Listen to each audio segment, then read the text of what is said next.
Barbara Bozzani, it's such a delight to be able to talk to you about Sri Satya Sai Baba. Bob told me about how he first came to Sai Baba. It was through you. How did you first come to Sai Baba? First of all, Sai Ram, and blessings to all who might be listening and watching. Welcome to this special Souljourns tribute to the life and love of Barbara Bozzani, and to her spiritual walk with Sri Satya Sai Baba, drawn from our 2009 Souljourns interview with her, and from comments she wrote herself in 2007, published in Radio Sai. Barbara leaves behind her husband, Bob Bozzani, in Pasadena, California, and her 3 children, Lindsay, Christina, and Greg, plus 8 grandchildren and 4 great-grandchildren, and countless Sai friends around the world. I was studying Hatha Yoga with a lovely, lovely lady by the name of Indra Devi. Mm-hmm. She became quite well known. She has written yoga books and is well known and respected among yoga devotees and among devotees of Satya Sai Baba, I might mention. And she became such an important person in my life. I regret to have to say that she is gone now, mm-hmm. but she has left her mark in this world by teaching so many of us not only Hatha Yoga, but about Satya Sai Baba. And I used to dream in my reverie, I was awake dreaming when I was a child, and things were kind of tough at home sometimes and a little bit unhappy, and I really didn't have someone to turn to right away. So I pray to, I didn't know anything about Satya Sai Baba, but I pray to God, let's make it right, let's make it better.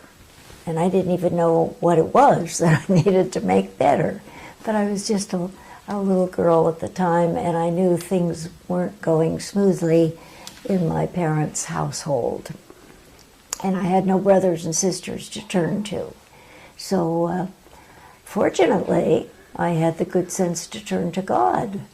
That was kind of something I haven't even thought through at this point, but it was a fortunate situation for me. As Barbara grew older and became aware of the terrible things that happened in the world, she began to think that a good and loving God would never allow crimes and atrocities to happen to innocent people. She says her simplistic conclusion as a disenchanted teenager was that there must not be a God, and that religious beliefs must be a form of escapism for those who could not face reality. Well, later, Barbara had a friend who always seemed to be calm and peaceful. It was this friend who introduced her to Indra Devi, and Devi's stories about Sai Baba created a longing within her to go to exotic India. And in the latter part of 1973, she convinced her husband that they should travel with a group of Westerners to see Sai Baba at his ashram in the small village of Puttaparthi. And then when you had your opportunity to actually see Sai Baba with your own eyes after hearing about him and studying about him, what was your reaction when you first came across his physical form? Do you remember? Oh my goodness, well, I had already seen many pictures of him, and usually the pictures were pretty good, and read a little bit about him in some of the books, and now there are hundreds of books to choose from who are written by devotees and people who weren't sure that he is who he says he is to be. There's all kinds of literature mm-hmm. out there. Mm-hmm. So when I first saw him, I thought, oh, he's a lot better looking than those pictures.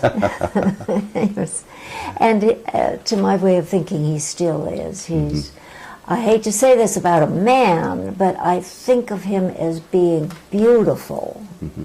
beautiful in every way. You know, one of the important questions that people always want to hear is, when a person has the good fortune, such as you've had, Barbara, to many times meet with him, see him, hear him, be around Sai Baba, the question is, how has he changed individuals? I have a friend especially who always wants to know more important than Baba's trinkets and gifts that he materializes for people, how he transforms people. So how has he transformed you? I wouldn't know, because if I knew and other people knew, we could go around being magicians and coming up with all kinds of things. No, he is one of a kind. Mm-hmm. He is, in my opinion, God. And he has come to planet Earth, and he is spreading his message, and he is the embodiment of kindness, knowledge, and all good things that we all want to have in our lives. I know for a long time you spent much of your time editing newsletters. Oh, that was fun, yeah. Oh, I think they played a very important part in many people's lives. It's also a wonderful treat when you finally do sit down, find a quiet corner, sit down and start going through his teachings from the inside. I would imagine you've shared stories with about Sai Baba with many friends and people. Have you personally taken people to see Sai Baba, or do you know of people who have become so interested hearing Barbara and Bob Bozzani talk about Sai Baba that they've become devotees? Well, that sounds very kind of you, but I think Bob is the star of the show. And I mean that sincerely. He has a very good way with words. I get rather intimidated talking to learned people like yourself and your lovely wife. You're having no problem whatsoever right now. No, but I'm basically a very shy person. You probably wouldn't know that. Barbara also wrote about Baba that, much to my surprise, when Sai Baba would appear and walk before the crowd, I always felt riveted to this spot and could not take my eyes from him. I had seen many pictures of Sai Baba, but was not prepared for such a deeply moving experience. His natural grace and charm were beguiling, she said. I forgot all the discomforts of jet lag and sitting in the hot sun wrapped in a sari. Something about his demeanor made my cold heart begin to soften. I felt a surge of joy. For a long time thereafter, that joy felt like gentle ocean waves sweeping over me and then receding. I wanted to stay enveloped in that oceanic feeling, but it was too elusive. I didn't know then how fortunate we were, for Baba had told one of our group that he would see us the next day. Well, we all arrived promptly, she said, onto the temple veranda at the designated hour and were ushered into a large room. There were no embellishments, just a simple wooden chair on a platform for Baba. The rest of us tried to be comfortable on the cement floor. And she says, as Sai Baba entered the room, all thoughts of discomfort disappeared, and the waves of joy took over. How could his presence cause such a reaction? He never sat in a special chair, but seemed to prefer instead relaxing on the edge of the platform, standing before us or moving through the group. Baba gave us a mini discourse, and to this day I don't remember a single word he said, only the soft melodic tones of his voice and a feeling of happiness. At some point in the talk, he manifested a ring for a woman in our group, and I was pleased because one of my secret wishes, she said, had been to see some miracles.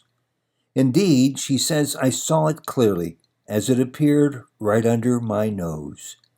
I was collecting experiences, and that was a pretty good one. But what next? How does Sai Baba show his love to you? Oh, Swami's love just is all-encompassing. And when you are touched by that love, I don't think you're ever the same person again. Mm-hmm. It's just such a wonderful treat and such a wonderful feeling. There's mother's love, but this is even a few steps higher than mother's love. And I had a very loving mother, a very good mother. That's a beautiful way of expressing it. Bob was telling us about how Baba succeeded in taking away many of his fears. Has he taken away your fears? Oh, goodness, yes. I was afraid of everything. I had a mother who was, pardon me, overly cautious. And why she was that way, I don't know, but it must have been part of her own upbringing. But if I went on my way to school, she'd say, don't take any rides with strangers, don't talk to any strangers, don't do this, don't do, the list got longer. And I really was kind of afraid. I was afraid of everything. Mm-hmm. And Baba has taught us, don't fear, just do the best you can do. And where did you find the stamina, the physical strength to go see him? Because even today, it's not an easy trip. It's not halfway an easy around the trip world, at and back all. in the 70s, it was 10 times more difficult. I guess maybe it was. I didn't So pay did you much just- attention that it was difficult because I was so determined to go to see him. And Bob thought I was a little bit cuckoo, and that why go see this foreign person, and in the beginning he was a skeptic. And it's wonderful. It's so wonderful to see a skeptic change. Mm-hmm. Because I too was skeptical. Indra Devi was our yoga teacher, my yoga teacher.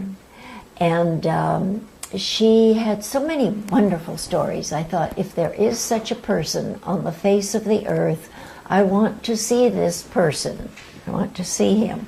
I realized he's considerably older than we were, and maybe he wouldn't be around much longer, so I didn't want to waste time. My children were being well cared for, and they were in school and all that, and Bob was very busy in his business, although I wanted him to go with me. I'm not sure you went with me on that first trip, did you? You did, yes, he was Okay. there. I'm sorry to ask. And you were a woman of strong determination and strong faith, and Debbie's explanations about Baba made a lot of sense to you. Do you have any idea? Well, she made a lot of sense. Do you have any yes. idea how she became interested in Sai Baba? I'm not sure. But she had this fervor, she had this passion, and she spread it to you. She had a passion, yes, definitely, and a beautiful husband who is a doctor, and he ended up being the bookkeeper at the ashram, Really? and helping people if they became ill. He always knew what to do, and he was the sweetest, dearest man, and everyone loved Dr. Knauer. So Indra Devi was really Mrs. Knauer, but she didn't follow that name, as most of us do when we marry. She remained Indra Devi to all of us, and that was just fine. She was a lovely, happy person. She could get pretty angry too, but that's true of all of us when we feel we are being misunderstood. Mm-hmm. Barbara's published story now continues. The following year back home from India, Barbara said that she suffered from doubts and periods of loneliness and depression. Confusion mounted, and I wondered if I truly wanted to give up the social round, the conspicuous consumption, and self-indulgence. But those shallow activities no longer offered pleasure, nor did anything else. I was on an emotional roller coaster, she said. Baba has said sometimes I must break the heart in order to enter it. In the following years, Bob and I journeyed to India to be near our beloved teacher once or twice annually. As Barbara wrote this, she said that it had been many years since she first heard Sri Satya Sai Baba's name, and I'm actually horrified to think what life would be without him. At best, it would be an endless stream of empty events and meaningless activities. Certainly my life was headed in that direction before I knew Swami. The lessons have been numerous, but my own experiences confirm that concepts must be put into practice. I was struck, for example, by the realization that I must forgive and even learn to love the Father who abandoned me so long ago. In past years, I have been critical of some people for their subtle prejudice. Baba tells us that we have no right to judge others. Often they are reflecting our own inner thoughts and feelings. Perhaps truly learning tolerance consists of not being intolerant of the intolerance of others, including our spouses.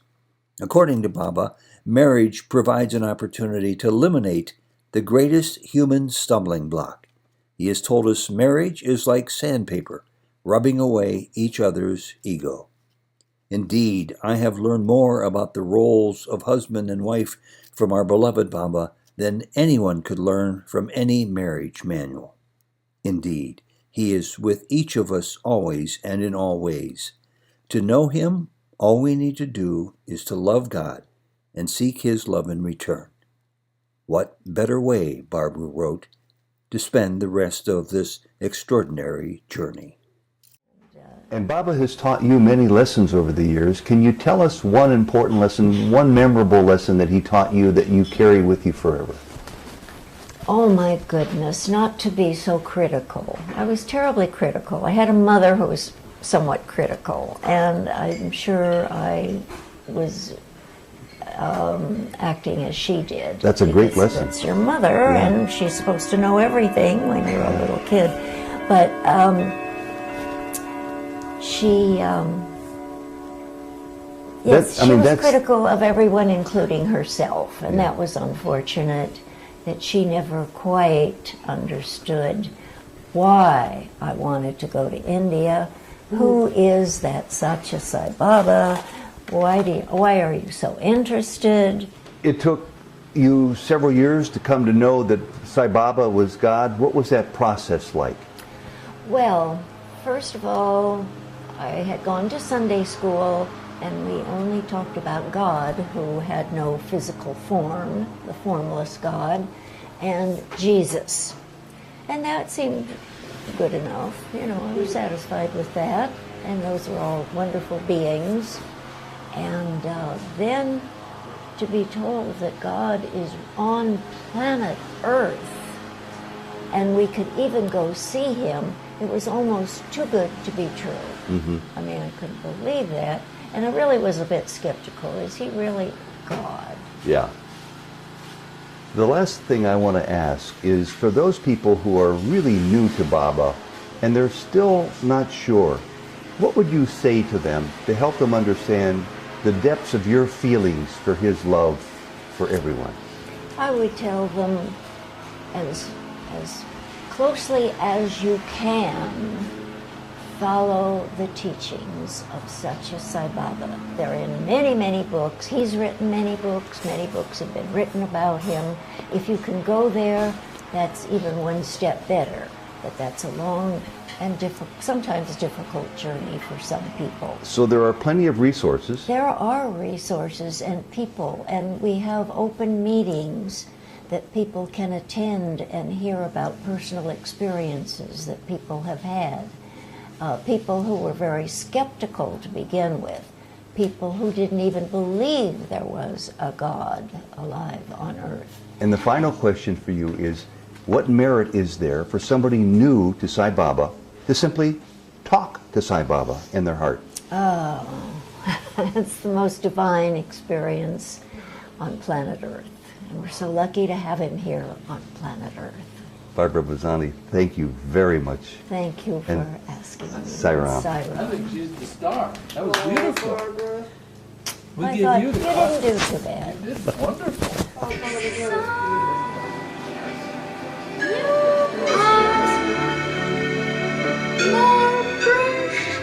Once again, to Bob Bozzani and his entire family, our deepest sympathy for the loss of Barbara. And a Souljourns reminder to hear both Barbara and Bob Bozzani in their unedited 1 hour and 20-minute Souljourns interview from their Pasadena, California home in 2009. Just visit us at souljourns.net or online at YouTube.